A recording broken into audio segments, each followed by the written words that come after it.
Well, greetings to you. Just a word on these riots and disruptions that we found on our streets and trying to sort of perhaps add a little bit of value to why.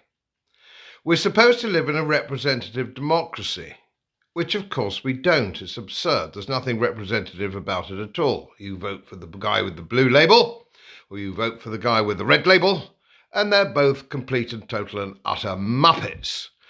And that's the only way you can get elected. It's red or blue, and a yellow is a protest vote, but who cares about the Lib Dems? Mickey Mouse. In fact, they're slightly to the left of the Labour Party. Never mind about that. How can we do something about it? Well, the problem we have, if we want representative democracy, we have to choose somebody in our own constituency who we want to represent us. And that was the original idea. As soon as they start sticking labels on themselves, we lose that.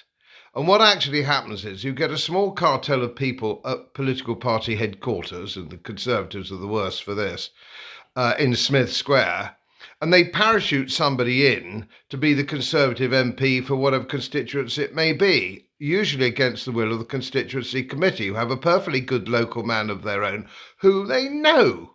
And they know what his politics are, and they know or hope he's a Conservative. Or maybe if it's Labour, they hope he's old Labour, or he's somebody who's sticking up for the working class. Now, consequently, now we have two divisions of society who are unrepresented in Parliament. One is the white working class, and one is the middle class working in the wealth-creating sector. They have no representation, so we don't have a representative democracy. It should be compulsory, it should be legally enforced, that your member of Parliament is voted for the constituency members. He must be a member of that constituency, he must be a member of that community. He must have lived there for years. He must be selected by his constituency association. Or hopefully, of course, if he's an independent, much better to have an independent. And then we might start getting back to some representative democracy. We can't go on like this, because that's why we're getting riots on the streets. We have the whole of the white working class indigenous population who are simply not represented. And I made a very popular video on two-tier policing, and everybody can see it. There's no point in the newspapers and corporate media telling us it's not happening. We know that it is happening. And of course, the police, the idea of actually having an elected police commissioner is a very good idea. They have that kind of system, a voted elected sheriff in America. So the person running your police force shouldn't be there by label. And now they've stitched it up so you have to be Labour or Conservative to be a police commissioner. It's no good at all. It's not representative.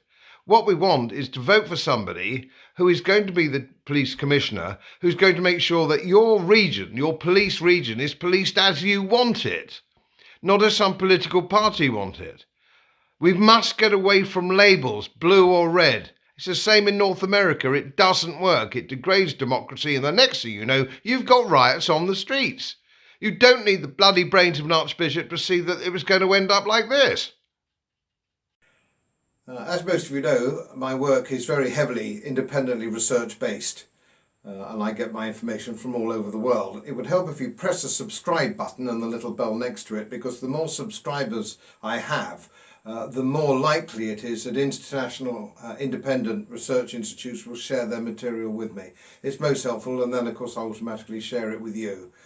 So surprise, won't cost you anything. Thank you very much.